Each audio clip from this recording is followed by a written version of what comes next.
A fogueirinha. Olha que fogueira gostosa.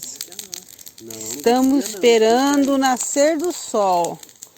Estamos esperando na beira do rio. Tá cheio de bicho. Aqui é o nosso acampamento. Que é o melhor lugar, perto da fogueira.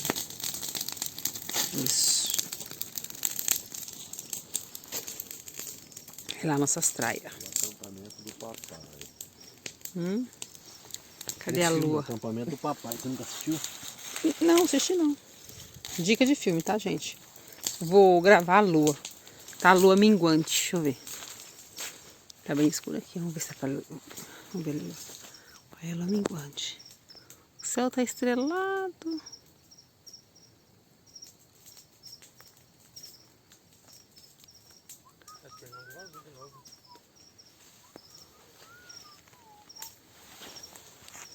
Acampamento. Tem uma lona. Não armando barraca, tá, gente? Mas é um lugar bem gostosinho aqui. Eu gostei desse lugar pra acampar. Bem confortável aqui. Mas parece que o rio aqui é meio sujo, hein? Amanhã de dia nós vamos ver. Olha que fogo gostoso. Assim poder espantar os bichos, senão não dá.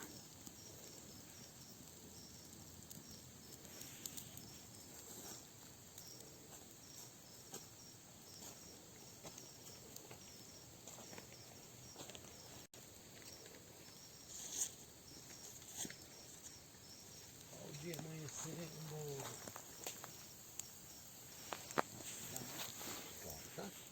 Você vai catar minhoca?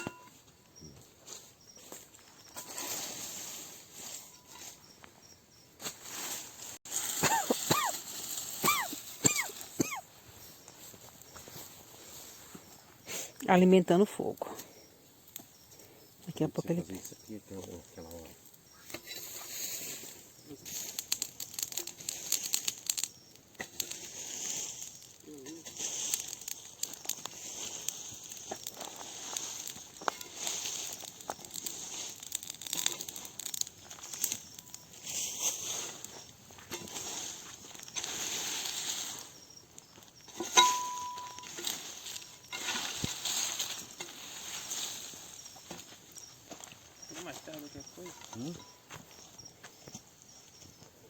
Daqui a pouco ela... Olha como é que o fogo ele é.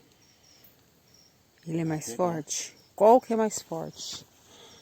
O fogo, a planta, a terra, O ar, a água. daqui a pouco ele... Pum, combustível.